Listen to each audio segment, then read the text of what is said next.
Bien-aimés dans le Seigneur, de par tout où vous vous retrouvez, où vous captez le site planeteberet.com, nous sommes dans la joie de nous retrouver encore ce soir dans notre tranche maturité et responsabilité. Mais avant toute chose, j'aimerais que nous puissions recommander ces instants entre les mains du Seigneur.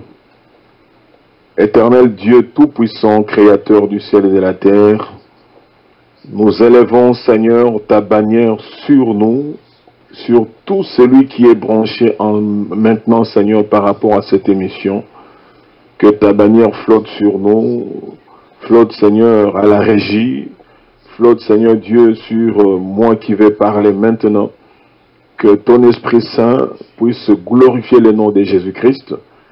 Que tout ce que nous allons faire en ces lieux soit fait pour ta seule gloire. Seigneur, nous savons que dans cette tranche, tu cherches que nous qui sommes enfants, que nous devenions des matures. Nous qui sommes des enfants, que nous puissions grandir et croître en connaissance pour que, Seigneur, nous devenions les disciples de Jésus-Christ et au-delà des disciples, que nous devenions les amis de Jésus. Voilà pourquoi, Saint-Esprit, dépose cette semence dans notre cœur et bénis chacun de nous au nom de Jésus-Christ. Que le sang de l'agneau couvre ces instants, Seigneur, et que la communication ainsi que les appareils soient couverts par le sang de l'agneau. Sois béni, Seigneur, au nom de Jésus-Christ. Amen. Bien-aimés dans le Seigneur, je vous transmets encore de la part du Seigneur à travers de cette émission les shalom, les salutations de votre bien-aimé frère, le pasteur Hubert Chimbombo de l'église Baptiste Le Cèdre à Bruxelles.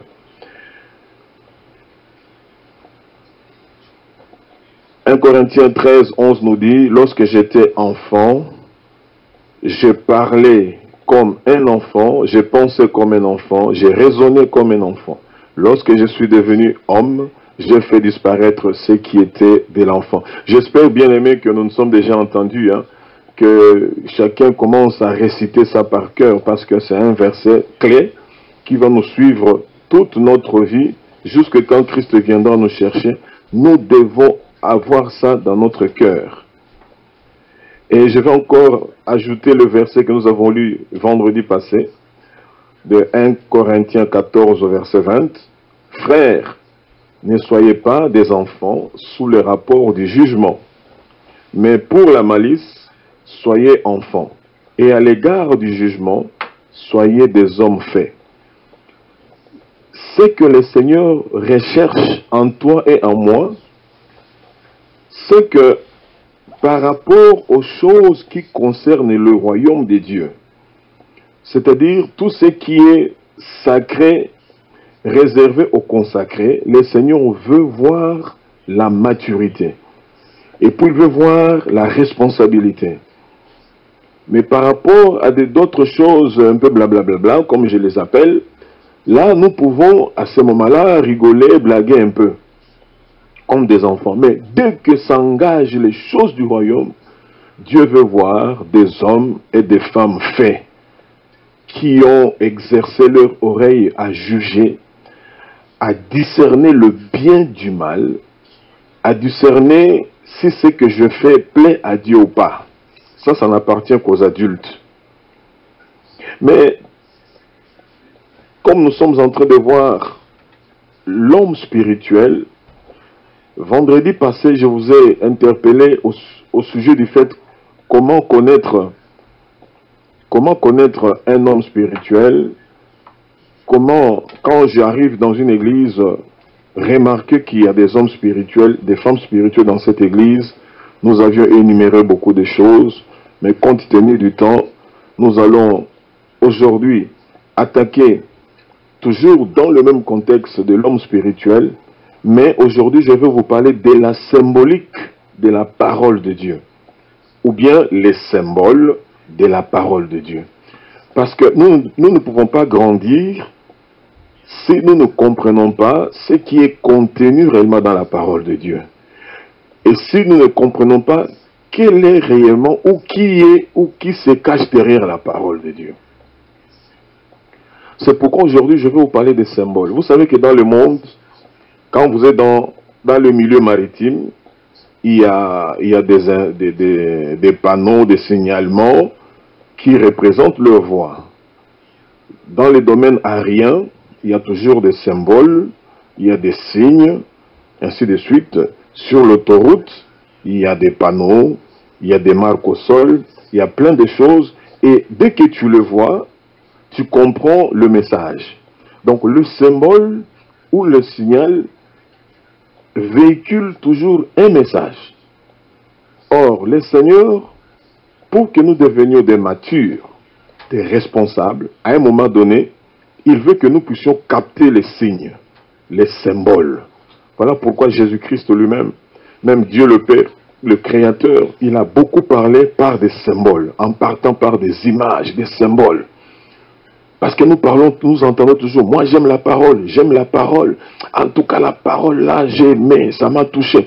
Mais quelle est la symbolique que représente cette parole-là dans ta vie, dans les symboles?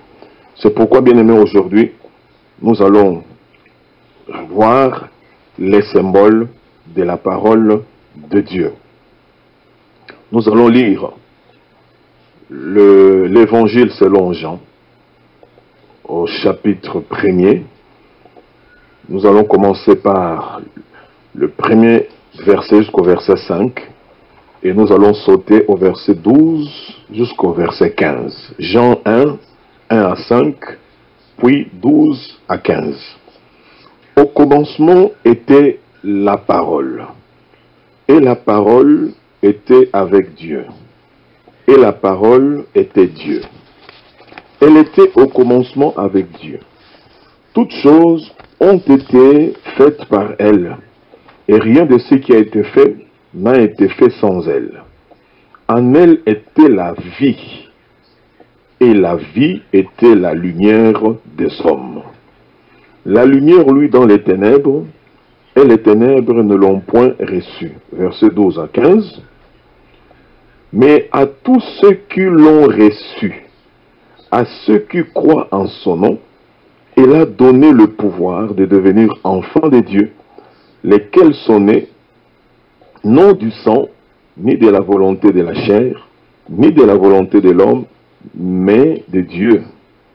Et la parole a été faite chair, et elle a habité parmi nous, pleine de grâce et de vérité, et nous avons contemplé sa gloire, une gloire comme la gloire du Fils unique du Père.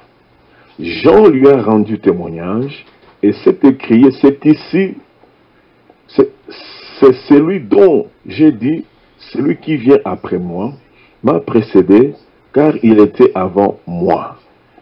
Peuple de Dieu, cette parole est en train de nous décrire qui est Dieu, qui est Jésus-Christ, quelle est la mission de Jésus et pourquoi la parole.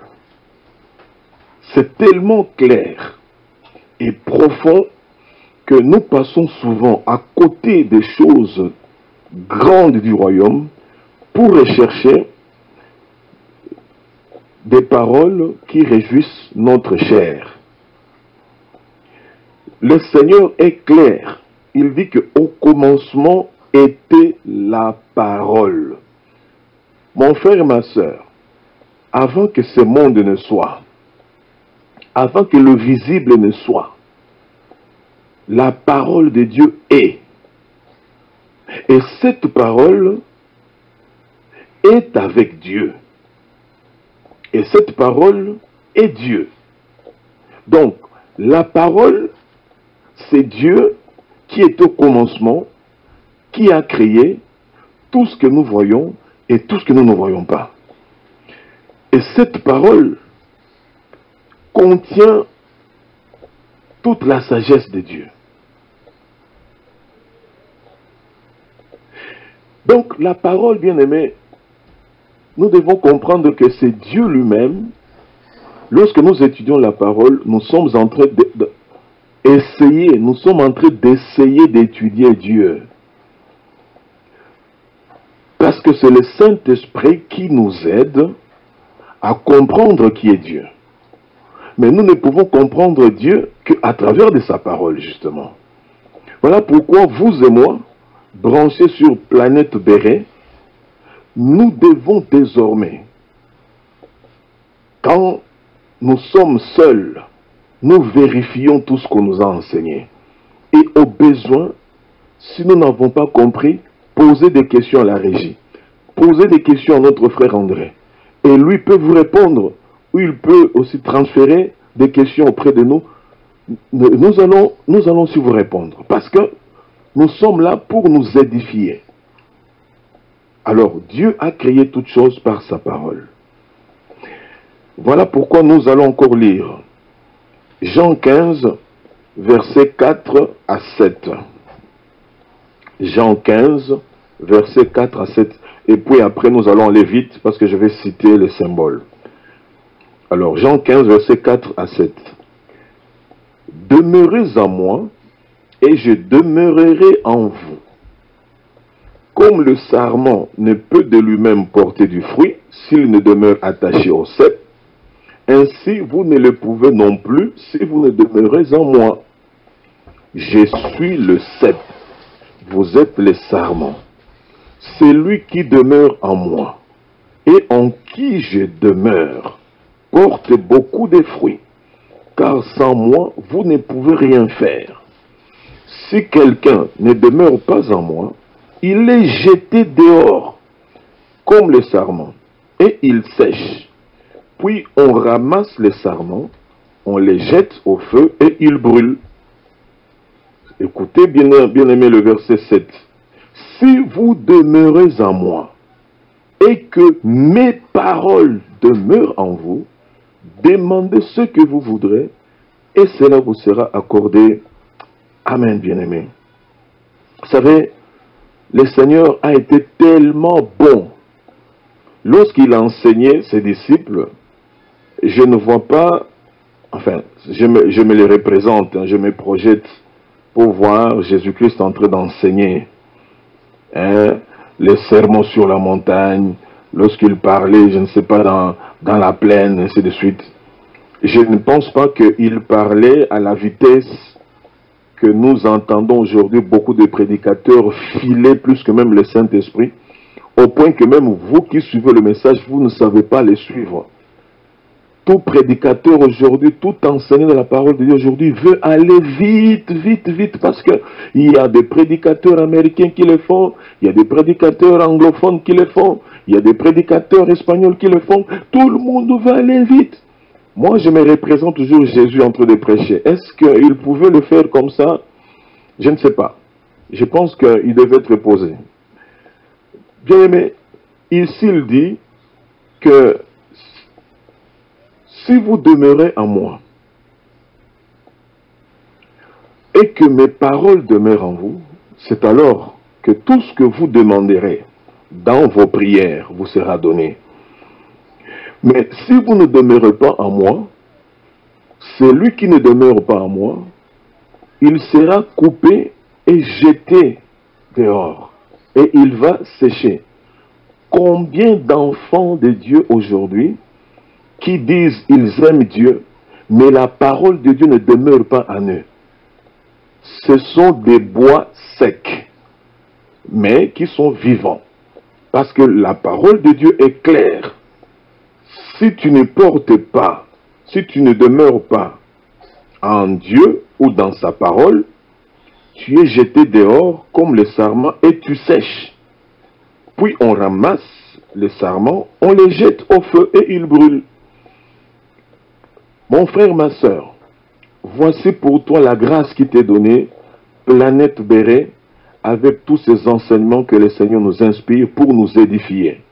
J'apprends moi-même, avant de vous apporter cette parole, j'ai pris pour cette parole. Je demande même à Dieu, est-ce que je suis digne de prêcher cette parole? Avant même cet enseignement, j'en avais deux. Je dis, Seigneur, que veux-tu que j'apporte à tes enfants? Tout préparé. Ah, j'ai entendu sa voix douce me dire, tu as mon aval. Ce que tu veux apporter, entre les deux, choisis, je serai avec toi. C'est pour vous dire, bien aimé, que lorsque nous demeurons dans la parole et que la parole demeure en nous, alors les symboles vont commencer à être beaucoup plus clairs dans notre esprit. Voilà, nous allons commencer avec le premier symbole de la parole de Dieu. Vous qui aimez la parole, ou vous qui avez faim et soif d'étudier la parole, ou vous qui ne connaissez pas encore la parole, je prie pour que le Saint-Esprit crée cette faim en vous, crée cette soif en vous, que vous aimiez la parole de Dieu plus que vous-même. Aimez la parole plus que vous-même. Aimez la parole plus que vos églises. Aimez la parole plus que les prédicateurs qui sont devant. Vous qui m'écoutez maintenant, aimez la parole plus que moi. Je ne suis qu'un instrument. Dieu peut se servir de qui il veut pour faire passer son message. Voilà pourquoi, frères et sœurs, la Bible nous dit que tout a été créé par sa parole. Avant de commencer à énumérer les symboles, je vais faire une petite nuance entre ce que nous attendons souvent par les prédicateurs, nous les enseignants, les logos, le réma. Et vous allez comprendre que beaucoup de gens aiment toujours s'accrocher au réma. Ah, c'est mon réma. Ah, c'est mon réma. Aujourd'hui, c'était le réma. Aujourd'hui, mais j'aimerais aujourd'hui, par la grâce du Seigneur, nous faire comprendre la profondeur de ces deux mots-là. Et pour savoir sur lequel nous devons plus nous appuyer. Dois-je plus m'appuyer sur le réma ou sur le logos? Alors, je commence par le logos. Le logos, c'est la parole soufflée de Dieu. C'est-à-dire le souffle qui sort de la bouche de Dieu. Or, le souffle représente l'Esprit de Dieu. Donc, le logos, c'est la parole soufflée de Dieu qui contient en elle sa puissance, sa force, son esprit, sa gloire, sa présence. C'est-à-dire, c'est la parole créatrice dans le récit de Genèse 1. Ça, c'est le logos. C'est-à-dire que quand Dieu parle, je veux que vous puissiez vous représenter les images que je vais partager avec vous. Quand Dieu dit, faisons l'homme à notre image et selon notre ressemblance. Ça s'est arrêté là. Suivez-moi très bien, peuple de Dieu. Mais dans cette parole-là, Dieu a dit, faisons l'homme à notre image. Vous êtes d'accord avec moi que Dieu est esprit, mais il fallait qu'on fasse l'homme à l'image de Dieu. Mais le Seigneur fait une sorte de masse de terre, et la Bible nous dit, il a soufflé, donc de sa bouche il a soufflé, et le souffle est entré dans la masse de terre, et cela est devenu un esprit vivant. Retenez ce que je suis en train de vous dire. Quand il a dit, faisons l'homme à notre image, Dieu n'avait pas tout cité. Hein. Est-ce qu'il avait dit, bon, ma parole, tu vas mettre les yeux à tel endroit, les oreilles à tel endroit, le cœur à tel endroit, le sang à tel endroit. Non.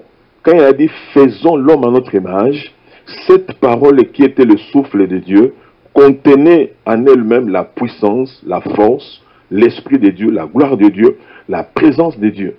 Ce qui fait que quand Dieu, les logos, quand il sort avec tout ce que Dieu a déjà planifié pour toi.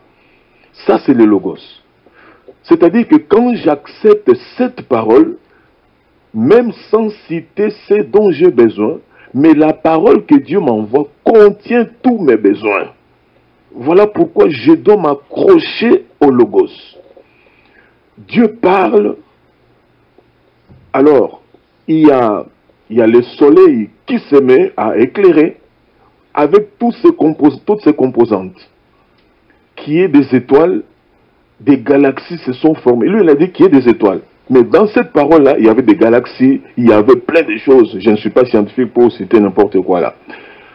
Mon frère, quand le Seigneur dit, créons la terre, est-ce que Dieu avait dit que sous la terre, qui est des pierres précieuses, qui est de pétrole, qui est de diamants. Non, il a dit créons, enfin, que la terre soit, et la terre a existé, et la terre avec tout ce qui est dedans. Bien-aimés frères et sœurs, je vous supplie au nom de Jésus, branchez-vous au Logos. C'est le Logos qui fait la vie, qui donne la, qui relève le défi, c'est le Logos. Maintenant, qu'est représente le Réma? En fait, le Réma, il ne faut pas, parce que nous, dans nos milieux, lorsqu'on nous parle des mots en grec ou bien en anglais, pour ceux qui ne connaissent pas l'anglais ou bien en grec, ceux qui ne connaissent pas le grec, ça sonne bien. Alors, moi, mon Logos. Non, le Logos, au fait, c'est la parole de Dieu. C'est la parole qui est le Logos. Non, le Réma plutôt, excusez-moi. Le Logos, c'est la parole de Dieu qui est une réponse exacte et précise à une demande de ses enfants. C'est-à-dire ce que nous pouvons appeler une révélation. Ce que nous pouvons appeler... Donc c'est une réponse sporadique. C'est-à-dire que j'ai prié, je ne comprenais pas, et puis paf, Dieu me donne quelque chose, il me dit quelque chose. Ah, ça c'est le Réma. Donc le Réma, c'est une réponse pour quelque chose de précis. Mais c'est le Logos qui détient la gloire, la puissance, la vérité, tout ce qui est du Seigneur est contenu dans le Logos. Amen, peuple de Dieu. J'espère que cette nuance-là nous a aidés pour que ça crée en nous la faim et la soif de la parole de Dieu. Premier symbole de la parole de Dieu. La parole de Dieu comme lumière. La parole de Dieu comme lumière. Le rôle de la lumière est d'éclairer, d'illuminer, de montrer le chemin, de chasser les ténèbres. C'est ça, la lumière. Et lorsque Dieu nous envoie sa parole, nous avons bien compris que cette parole était Dieu. Elle était au commencement avec Dieu, elle était Dieu. Et elle a habité abondamment en nous, pleine de grâce et de puissance. Et cette parole, c'est Jésus-Christ. Alors, Jean 8, verset 12. Jean 8, verset 12 nous dit, Jésus leur parla de nouveau et dit, je suis la lumière du monde, celui qui me suit ne marchera pas dans les ténèbres, mais il aura la lumière de la vie. Frères et sœurs, quand tu reçois la parole, je tiens à te rappeler maintenant que la parole c'est Dieu en toi. La parole c'est Jésus-Christ en toi. Et la parole c'est le Saint-Esprit de Dieu en toi. Or, quand cette parole est en toi, elle dit que Jésus-Christ qui est parole, il est lumière. Et ceux qui s'accrochent à la lumière ne peuvent plus marcher dans les ténèbres. Mais ils auront la lumière de la vie. Verset Jean 9, verset 5. Jésus-Christ répond encore à ses disciples en disant, « Pendant que je suis dans le monde, je suis la lumière du monde. Aussi longtemps que la parole de Dieu demeurera dans ce monde, elle va demeurer lumière. Lumière qui éclaire, lumière qui chasse les ténèbres, lumière qui éclaire l'esprit. Lumière qui illumine les ténèbres qui nous empêchent de comprendre des choses. Frères et sœurs, le Seigneur est bon. Il aime que nous comprenions ces choses. Que sa parole, comme symbole et lumière, pendant que je suis en train de vous parler, vous êtes dans vos maisons, dans vos salons, je ne sais pas, dans vos bureaux. La lumière vous éclaire. Il suffit, en un clin d'œil, que toute cette lumière s'arrête, vous allez entendre les gens crier « Oh !» Pourquoi? Parce que les ténèbres vous envahissent directement. Sans la parole de Dieu, nous sommes dans le ténèbre. Sans la parole de Dieu, le chrétien est dans le ténèbre. Voilà pourquoi il faut aimer la parole. Vous qui aimez votre église plus que la parole, vous qui aimez des serviteurs de Dieu plus que la parole, je vous supplie au nom de Jésus, voici le temps de faire le bilan, de revenir d'abord au pied du Maître, qui est Jésus-Christ, et lui dire, Seigneur, pardonne-moi, apprends-moi à aimer ta parole, Aide-moi à comprendre ta parole.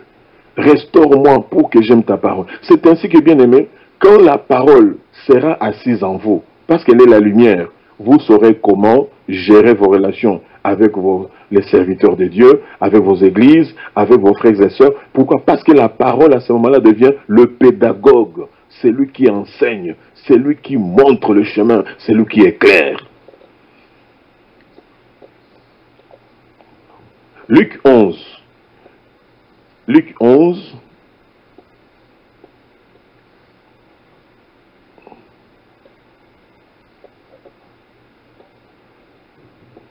Verset 33 à 35.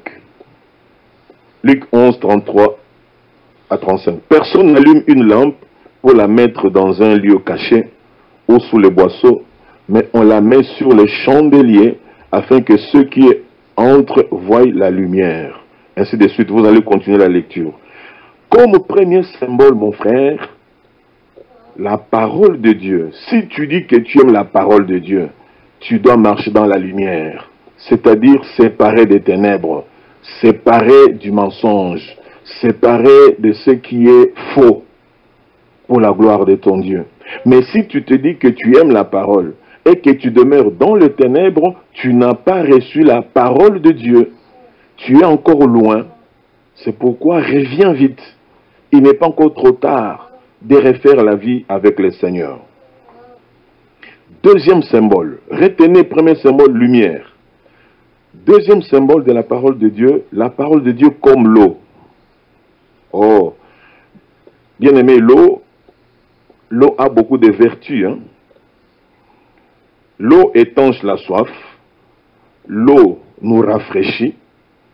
L'eau nous aide à nous laver.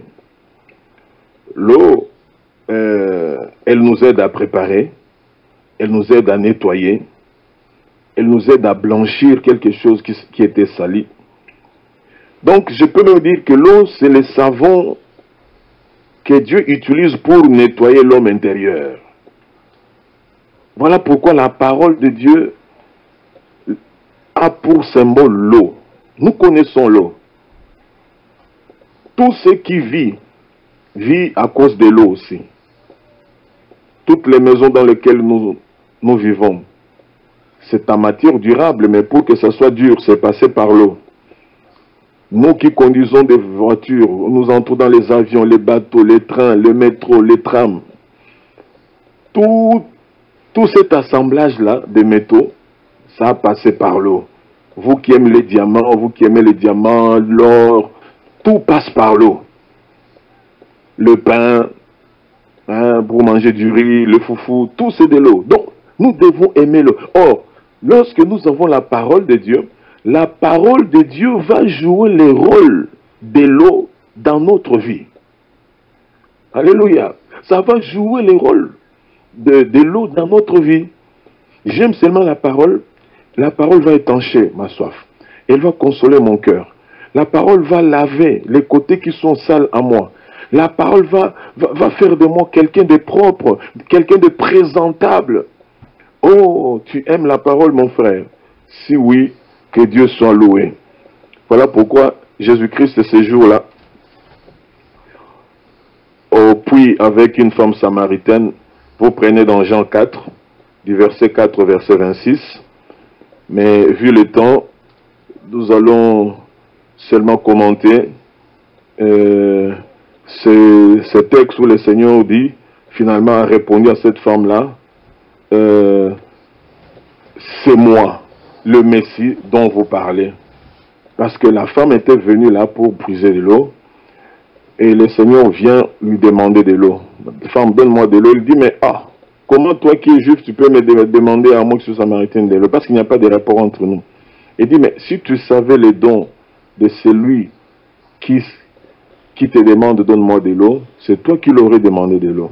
Parce que si tu continues à boire de cette eau ici, tu auras toujours soif.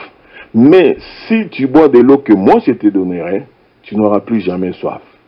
Et cette eau te poursuivra partout tu iras. Oh, donne-moi de cette eau, Seigneur. Ainsi de suite. Nous connaissons l'histoire. Donc, frères et sœurs, la parole de Dieu est comparé à l'eau. Avec l'eau, tu peux préparer, tu peux, comme je l'ai dit, arroser le jardin. L'eau fait tout et l'eau est pour tout. Donc sans l'eau, même toi qui es debout, tu ne serais pas vivant. J'ai oublié le pourcentage, mais il semblerait que le corps humain constitué, je pense, à 70% ou 80%, je ne sais plus, que de l'eau. Donc, aimons la parole, car la parole amènera toutes les vertus de l'eau en nous, dans notre âme, dans notre corps et dans notre esprit. Quand on atteint ce niveau-là, la maturité, la responsabilité commence à prendre place. Tu ne peux plus courir à gauche à droite parce que tu as la lumière en toi, parce que tu as l'eau en toi. Donc, les ténèbres vont fuir, la saleté va disparaître à cause de la lumière qui est la parole et de la parole qui est l'eau. Donc, mon frère, ma soeur, fais un effort.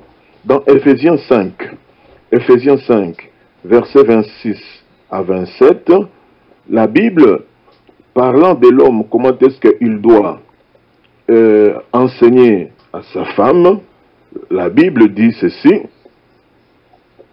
afin de la sanctifier par la parole, après l'avoir purifiée par le baptême d'eau, afin de faire disparaître devant lui, afin de faire paraître devant lui cette église glorieuse, sans tache, ni ride, ni rien de semblable, mais sainte et irrépréhensible. Frères et sœurs, quelle est la responsabilité de l'homme? C'est de prêcher, enseigner la parole de Dieu à sa femme. Pourquoi? Parce que cette parole qui est comparée à l'eau va sanctifier sa femme, la purifier, comme la parole purifie l'Église. Donc, c'est des vertus extraordinaires. Premièrement, la parole comme lumière. Deuxièmement, la parole symbole comme l'eau. Troisièmement, la parole de Dieu comme une sémence. La sémence qui véhicule la vie. Donc, la sémence porte et véhicule la vie. La sémence, elle se reproduit et se multiplie. La sémence apporte la guérison et assure la longévité. La sémence, elle assure la vie à la génération future. Vous comprenez tout ça, bien-aimés? La parole de Dieu est une sémence. Prenez Luc 8, versets 4 à 15. Nous parlons de la parabole du semeur.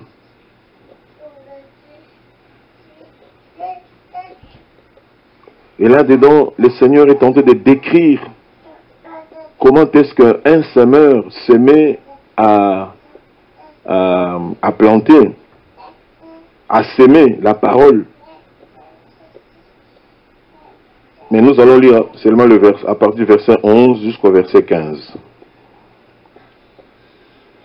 Vous allez lire chez vous Luc 8, 4 à 15. Mais là, moi, je lis seulement du 11 à 15.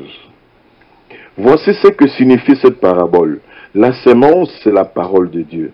Ceux qui sont le long du chemin, ce sont ceux qui entendent, puis le diable vient et enlève de leur cœur la parole, de peur qu'ils ne croient et soient sauvés. Ils ne peuvent pas grandir et ils ne peuvent pas sauver parce que la parole ne tombe pas réellement dans leur cœur. Ceux qui sont sur le roc, ce sont ceux qui, lorsqu'ils entendent la parole, la reçoivent avec joie, mais ils n'ont point de racines. Ils croient pour un temps et ils succombent au moment de la tentation. Il n'y a point de racines. La nouvelle naissance a encore des problèmes. Bientôt nous aurons notre temps de veiller. Nous allons nous entretenir sur un sujet très costaud, bien-aimé. Alléluia. Alors, la parole de Dieu, lorsqu'elle ne trouve pas des racines, même si tu es joyeux, dans beaucoup d'églises, nous entendons « preach ». Hein? Preach. Dans beaucoup d'églises, hein, je reçois Théa, Théa, Théa, Théa. Les gens sont là, très joyeux, mais il n'y a pas de racines. Devant toute tentation, ils sont à terre. Ils sont par terre parce qu'il n'y a pas de racines. Ce qui est tombé parmi les épines, ce sont ceux qui, ayant entendu la parole, s'en vont et la laissent étouffée par les soucis, les richesses et les plaisirs de la vie. Et ils ne portent point de fruits qui viennent à maturité. Il y a aussi ceux qui reçoivent la bonne parole, comme je suis en train de l'enseigner là. Mais plein de soucis, soucis de factures, soucis de mariage, je n'ai pas encore d'enfant, soucis, je n'ai pas encore acheté une maison, soucis, soucis, soucis. Évidemment, quand il y a des soucis, le fruit qui est en toi n'atteindra jamais la maturité. Donc, c'est toi-même en tant que fruit, tu n'atteindras jamais la maturité. Tu ne seras jamais responsable. Et Dieu ne pourra jamais compter sur toi.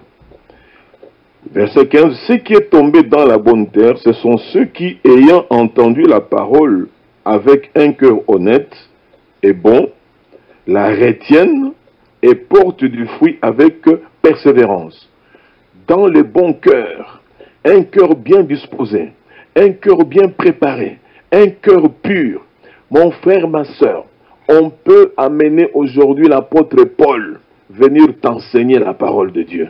Si ton cœur n'est pas préparé, n'est pas pur, si ton cœur n'est pas encore une bonne terre, Jésus descendra t'enseigner, ça ne portera pas de fruits. Voilà pourquoi tu dois engager ta volonté. Tu dois engager ta volonté, le vouloir. Mon cœur, tu dois aimer la parole. Mon cœur, tu dois garder la parole de Dieu. Mon cœur, tu dois méditer la parole de Dieu. Mon cœur, tu dois retenir la parole de Dieu. Mon cœur, tu dois réciter la parole de Dieu. Ça doit venir de toi.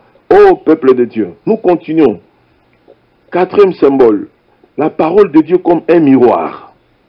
Est-ce que nous connaissons le rôle du miroir? Le miroir a pour rôle de projeter, de nous reprojeter notre image, notre propre image. J'ai comme l'impression, je pense, je ne me trompe pas, parce que moi compris, après la petite toilette dans la salle de bain, tout le monde veut se mirer. Cheveux, barbe, nos sœurs, nous connaissons un peu. Sans cela, tu n'es pas sûr que est-ce que je sors bien ou pas, parce que ça doit te refléter. Alors, la parole de Dieu est représentée symboliquement aussi comme un miroir dans Jacques 1. Comme un miroir, bien-aimé. Le miroir, quand tu as la parole de Dieu, tu te mires toi-même. C'est pourquoi ne condamne pas vite les gens. Ne pointe pas rapidement les doigts envers les autres. Parce que tu dois te mirer toi-même d'abord dans la parole de Dieu. Car la parole va refléter ton vraie image. Hein? La parole va te montrer ce que toi-même tu es réellement. C'est comme ça que tu vas comprendre, oh là là, j'ai commis des fautes, des erreurs. Quand j'ai condamné, j'ai jugé les autres. Parce que moi-même, j'ai encore plein de choses que je dois mettre en œuvre. Jacques 1, verset 23 à 25. Car si quelqu'un écoute la parole et ne la met pas en pratique, il est semblable à un homme qui regarde dans un miroir son visage naturel et qui, après s'être regardé, s'en va et oublie aussitôt comment il est. C'est très grave. Mais celui qui aura plongé les regards dans la loi parfaite, c'est-à-dire la parole de Dieu, la loi de la liberté, et qui aura persévéré, n'étant pas un auditeur oublieux, mais se mettant à l'œuvre, celui-là sera heureux dans son activité. Alléluia, bien-aimé. Alléluia. Donc, il sera heureux dans ses activités. Pourquoi? Parce que la parole de Dieu est comme un miroir. Le miroir te fait voir que tes cheveux ne sont pas bien peignés. Le miroir te fait voir qu'il y a un petit bouton là, ce n'est pas bien fait. La parole, le miroir te fait voir que tu n'as pas bien mis, je ne sais pas, la poudre. Tout ça, c'est la parole. Alors, La parole comme miroir va te montrer tes propres erreurs, tes propres fautes. Sois humble pour reconnaître ce que la parole de Dieu est en train de te révéler. Pourquoi? Parce que la parole, c'est Jésus. Bien aimé, la parole, justement, c'est Jésus. C'est le miroir. Il te montre ce que tu es. Donc, symboliquement, la parole aussi, c'est un miroir. Cinquième symbole, la parole comme un marteau. Ah, marteau. Beaucoup de gens, quand ils prient, disent, Seigneur, ta parole comme un marteau qui brise les rocs. Parole, est-ce que cette parole a déjà brisé les rocs qui sont en toi? Cette parole a déjà brisé toute résistance qui est encore en toi. Le marteau a pour rôle, bien-aimé, de briser ce qui est dur, de broyer le fer dur, de casser ce qui résiste. Ça, c'est le rôle d'un marteau. Et Dieu compare sa parole à un marteau. Le marteau de la parole de Dieu doit briser un caractère difficile et dur de quelqu'un qui me suit maintenant. Même si tu es serviteur de Dieu comme moi. Bien-aimé, il est temps. Parce que le Seigneur est en train de chercher les ouvriers de la dernière heure. Les gens qu'il va façonner. Les gens qu'il va briser. Les gens qu'il va mettre à part. Si tu veux faire partie de cette élite-là du Seigneur, laisse la parole marteau briser ton caractère dur. Que la parole de Dieu vienne anéantir une habitude difficile et invivable. Tu mènes aux gens une vie difficile, une vie d'enfer comme nous on le dit dans ce monde. À cause du fait que tu es dur dans une habitude, dur dans un comportement, dur dans ton caractère, dur dans tes paroles, dur. Mais on a beau prêcher, ça n'est pas passé. On t'a conseillé, ça ne passe pas. Alors, il faut t'attendre désormais. Toi qui suis ce message, toi qui suis cette tranche de la maturité des responsabilités, tu t'es engagé maintenant dans ce défi-là. Partout où tu iras, il y a la parole marteau qui va t'attendre. Ça va briser un trait de caractère. Pourquoi? Parce que Dieu t'aime. Dieu veut te changer. Dieu veut te transformer. Dieu veut te renouveler. Lisons dans Jérémie 23, versets 28 à 29. Jérémie 23, versets 28 à 29. Que le prophète qui a eu un songe raconte ses songes. Et que celui qui a entendu ma parole rapporte fidèlement ma parole. Pourquoi mêler la paille au froment, dit l'Éternel? Ma parole n'est-elle pas comme un feu, dit l'Éternel, et comme un marteau qui brise le roc? Un marteau qui brise. Il ne faut pas tous les jours aller à l'église, tu rentres en train de rigoler. Oh, c'était très bien. C'était très bien. Bien aimé, il y a des jours où quand tu vas à l'église, tu es joyeux, tu rentres de là triste. Parce que la Bible dit qu'il transforme la joie en tristesse. La joie de ses élus. On touche au point, la parole de Dieu vient briser ça. Tu dis, oh là là, mais c'est pour ton bien que cette parole aide quelqu'un. La parole de Dieu est un marteau qui brise les rocs. Ezali Nzondo, comme on le dit en lingala, ça brise, bien-aimé. Oh, que Dieu soit loué. Parole de Dieu comme feu, on vient de lire ça, dans le même verset. Ma parole n'est-elle pas comme un feu, dit l'Éternel, et comme un marteau qui brise les rocs? La parole de Dieu, comme symbole, est le feu. Avec le feu, on prépare. Avec le feu, on purifie. Avec le feu, on fait beaucoup de choses. Bien-aimé, si tu aimes la parole, le feu de Dieu sera en toi. Même lorsque notre bien-aimé Maman Grâce nous dit, envoyons le feu.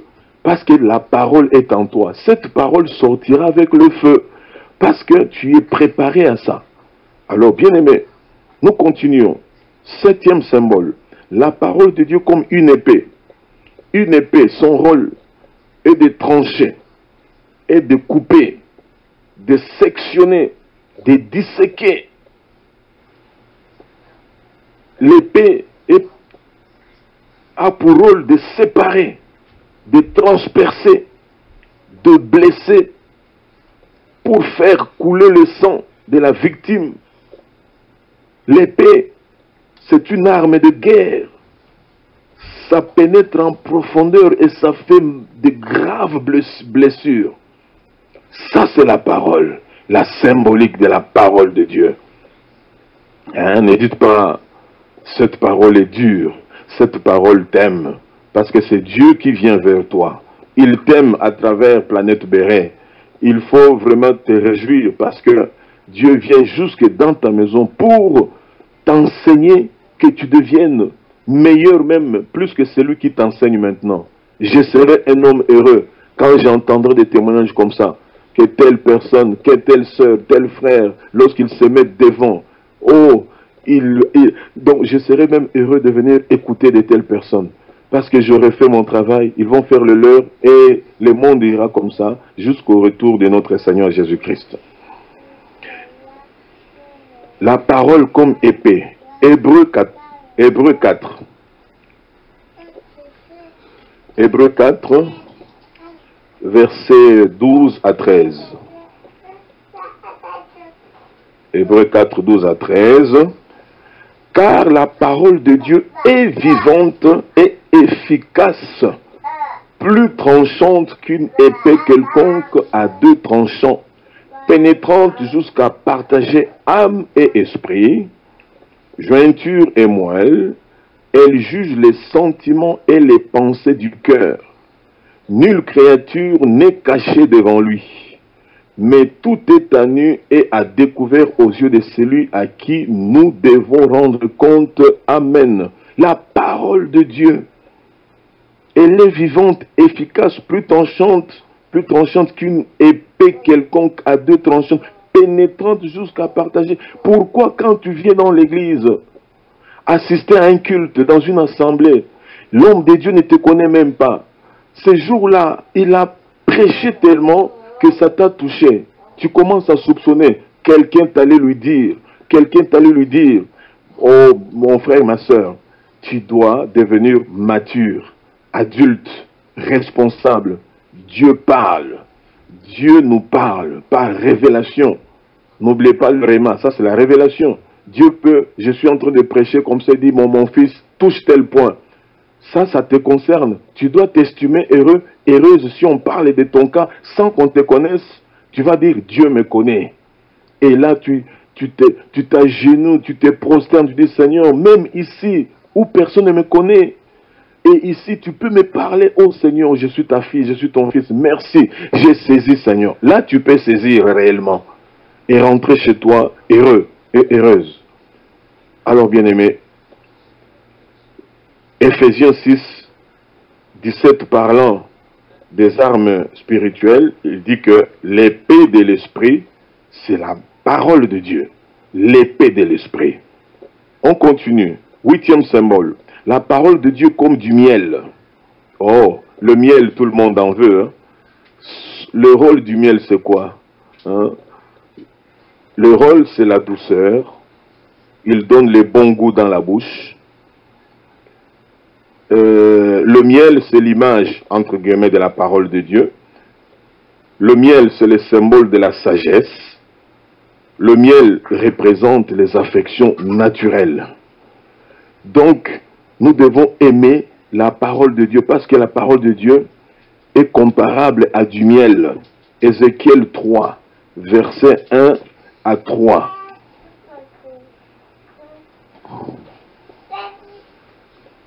Il me dit, fils de l'homme, mange ce que tu trouves, mange ce rouleau et va, parle à la maison d'Israël.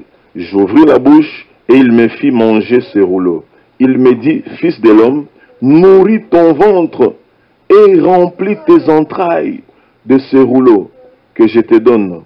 Je le mangeai et il fut dans ma bouche doux comme du miel.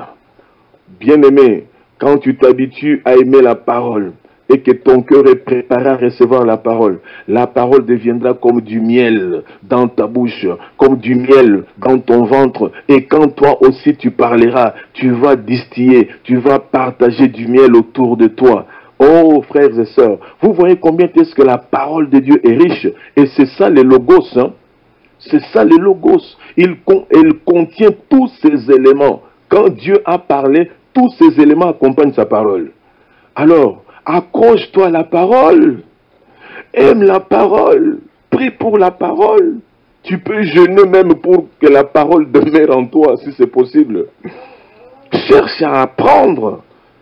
S'il y a moyen de faire des cours, s'il y a moyen de prendre des cours pour apprendre la profondeur de la parole de Dieu, faites-le.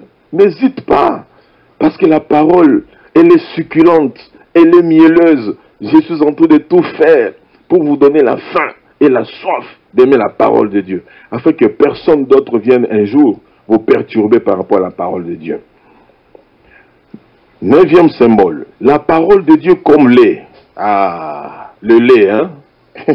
Mais ici, nous allons voir comment est-ce que le Seigneur aborde ça. Parce que quand j'ai parlé du lait au début, c'était pour les bébés et les enfants. Mais nous allons comprendre à peu près ce que le Seigneur veut nous dire ici. Quel est le rôle du lait? Le lait, son rôle est d'aider à la croissance de l'être humain. Et il aide aussi à la croissance de l'être spirituel. Il nourrit les individus à tous les âges. C'est un breuvage incontournable, c'est-à-dire du sein de ta mère jusqu'à la tombe, toute personne aura toujours besoin du lait. Maintenant, il y a une différence. Il y a le lait pour les enfants, il y a le lait pour les adultes. Ah, là je vous ai eu. Hein. Donc, il y a le lait pour les enfants et le lait pour les grands. Aujourd'hui, on a fait le biberon à l'enfant, tu prends, oh non, j'ai bu du lait. Non, ça c'est pour les enfants. Alléluia, bien-aimé. 1 Pierre 2. 1 Pierre 2. 1 Pierre 2, versets 1 à 3. Rejetant donc toute malice et toute ruse, la dissimulation, l'envie et toute médisance, désirez comme des enfants nouveau-nés le lait spirituel et pur, afin que par lui vous croissiez pour le salut. C'est-à-dire que vous puissiez grandir, atteindre la maturité pour votre salut. Donc le lait va croissant, ça monte, ça ne reste pas seulement en bas, mais c'est le lait qui continue à durcir jusqu'à ce que tu atteignes le lait des grands. Or la parole de Dieu jusqu'à ta vieillesse, elle demeurera parole et toi tu auras toujours besoin du lait. Alors aime la parole. Les logos du Seigneur contiennent tout ça. Alléluia. 2e symbole, la parole de Dieu comme nourriture solide. Dans Hébreux 5, versets 12 à 15. Là, on en a déjà beaucoup parlé. Mais vous savez que la nourriture solide véhicule les protéines, les vitamines, la force, l'énergie, la bonne santé dans le corps. Hein? Donc, même lorsque cette maman a donné des conseils à son fils au début des proverbes, il a dit, garde cette parole en toi. Garde-la jalousement. Elle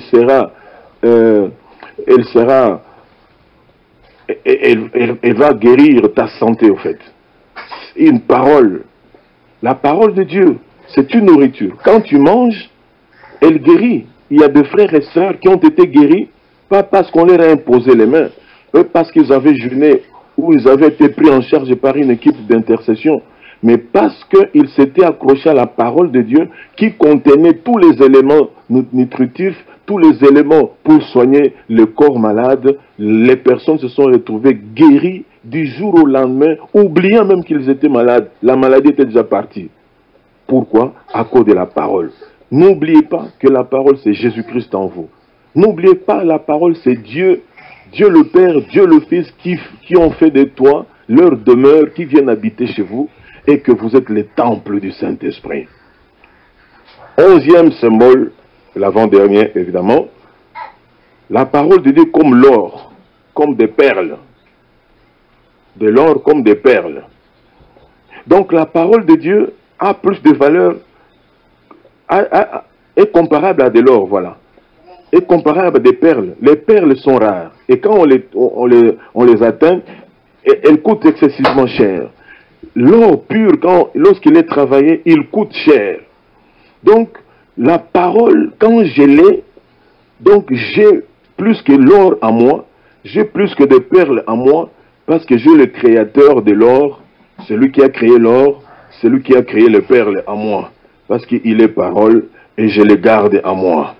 Ô peuple de Dieu, aime la parole, médite la parole, digère la parole, rumine la parole.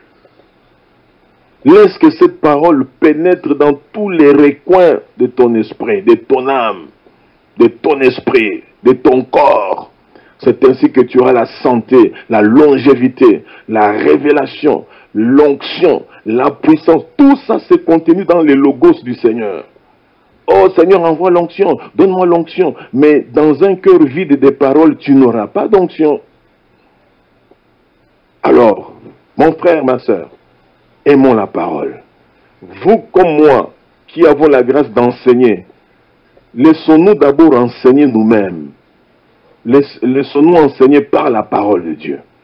Que cette parole trouve des racines en nous, des places en nous. Que cette parole devienne une partie intégrante en nous. Comme ça, quand nous serons devant, que nous reflétons l'image de la parole devant les gens. Et les cœurs des gens seront disposés pour recevoir. Lisons Proverbe 8, à partir du verset 7. 7 à 11. Proverbe 8. Car ma bouche proclame la vérité et mes lèvres ont en horreur les mensonges. Toutes les paroles de ma bouche sont justes. C'est Dieu qui parle. Elles n'ont rien de faux ni de détourné. Toutes sont claires pour celui qui est intelligent et droites pour ceux qui ont trouvé la science. Préférez mes instructions à quoi? À l'argent. Et la science à l'or le plus précieux, car la sagesse vaut mieux que les perles. Elle a plus de valeur que tous les objets de prix. Amen. La parole de Dieu a plus de prix que tous les objets, a plus de valeur que tous les objets de prix, de grande valeur. Quand tu as la parole de Dieu qui agit en toi, c'est-à-dire que tu laisses Dieu agir en toi, tu es plus que tous ceux qui ont tout ce que toi tu vois de ce monde. Pourquoi? Parce que par la parole, Dieu va te justifier. Retenez encore, bien-aimés, que notre monde ou notre royaume n'est pas de ce monde. Nous gardons la parole, nous marchons selon Dieu, nous aimons Dieu, nous craignons Dieu, parce que nous savons que Dieu est en train de nous préparer une grande et très belle place au ciel. Cette place que nous n'aurons jamais eue sur cette terre, mais nous l'aurons là-bas. Et je crois que lorsque nous allons commencer à nous visiter au ciel, ça sera terrible. Oh, peuple de Dieu, à cause de la parole de Dieu. Et enfin, 12e symbole, la parole de Dieu comme pain. Lipa. Kwangana bomoy. Lipa. Alors, notre Jésus-Christ, lorsque tu l'as reçu en toi, et que tu gardes sa parole, et que sa parole demeure en toi, mon frère, ma soeur, tu es en train de manger le pain de vie. Quand tu manges ces pains-là, tu n'auras même plus besoin de manger d'autres pains. Tellement c'est succulent, tellement c'est bon, tellement ça goûte. Oh, la parole. Le pain, c'est l'élément le plus mangé à travers les siècles et dans toutes les générations et dans toutes les cultures. Le pain est partout. Voilà pourquoi le Seigneur veut que sa parole soit prêchée à travers le monde entier, jusqu'aux extrémités de la terre. Parce qu'aux extrémités de la terre, il y a les gens qui mangent le pain. Il faut que ma parole, qui est symbole de pain, arrive jusque-là. Jean 6, à partir du verset 47 jusqu'au verset 51. Jean 6, 47 à 51. En vérité, je vous l'ai dit, celui qui croit en moi a la vie éternelle. Je suis le pain de vie. C'est Jésus-Christ de Nazareth qui parle. Vos pères ont mangé la manne dans le désert et ils sont morts. C'est ici le pain qui descend du ciel, afin que celui qui en mange ne meure point. Je suis le pain vivant qui est descendu du ciel. Si quelqu'un mange de ce pain, il vivra éternellement. Et le pain que je donnerai, c'est ma chair que je donnerai pour la vie du monde. Amen, peuple de Dieu. Donc, je pense que j'ai été un peu clair. Le Saint-Esprit nous a aidés à gérer l'heure qui nous a été impartie, parce que notre Dieu, c'est un Dieu d'ordre. Et j'ai béni le Seigneur que nous sommes arrivés au terme de notre intervention pour dire au peuple de Dieu, pour atteindre la maturité et la responsabilité, nous devons comprendre la symbolique ou les symboles de la parole de Dieu. Vous qui conduisez des voitures dans des pays modernes, dans des villes modernes, vous savez que même si vous n'êtes pas encore arrivé dans un pays ailleurs, il suffit que vous voyez, parce qu'il y a des panneaux conventionnels, il suffit que vous voyez ça, vous dites, ah, ici, je dois laisser la priorité, ici, je dois me ranger à gauche ou à droite, ainsi de suite. Au fait, pourquoi? Parce que ce sont des symboles. Quand tu es devant les gens, tu vois quelqu'un dans les ténèbres, mais il va à l'église. Mais tu sais comprendre qu'il est immature, c'est un bébé, parce que toi, tu as la lumière, tu vois ça. Hein? Quand tu vois quelqu'un courir tout le temps, réma, tu comprends que c'est quelqu'un qui est toujours au lait, il veut manger, donne-moi les biscuits, donne-moi les bonbons, donne-moi ceci. Mais les hommes faits, ils recherchent les logos, parce que les logos contiennent tout dedans. Lorsque vous voyez quelqu'un sale dans sa manière d'être spirituellement, il est impur dans ses paroles, impur dans ses études, vous dites que mais non, cet homme ne connaît pas la parole, parce que la parole est l'eau qui purifie. Si notre frère ou notre soeur ne produit jamais rien de bon, c'est qu'il n'a pas de semence, la parole de Dieu n'est pas en lui comme semence. Si cet homme juge toujours les autres pendant que lui-même a des faiblesses, beaucoup de faiblesses même, c'est que la parole de Dieu n'est pas en lui comme miroir. Si cet homme continue à être dur malgré la parole de Dieu qui est prêchée, mais vous comprenez que son cœur ne reçoit pas la parole, et s'il y a encore des choses à gauche et à droite, donc, bien aimé, aimez la parole. Nous bénissons le Seigneur pour cette heure qu'il nous a donnée. Nous nous préparons tous pour cette veillée. Je vous dis et je vous rassure que, bien aimé, cette nuit, il se passera des choses dans la vie de quelqu'un. Celui qui sera branché à la parole et qui aimera cette parole, le Seigneur le bénira abondamment. Bien aimé, c'était votre frère, le pasteur Hubert Chimbomo, de l'église baptiste Le Cerf de Bruxelles.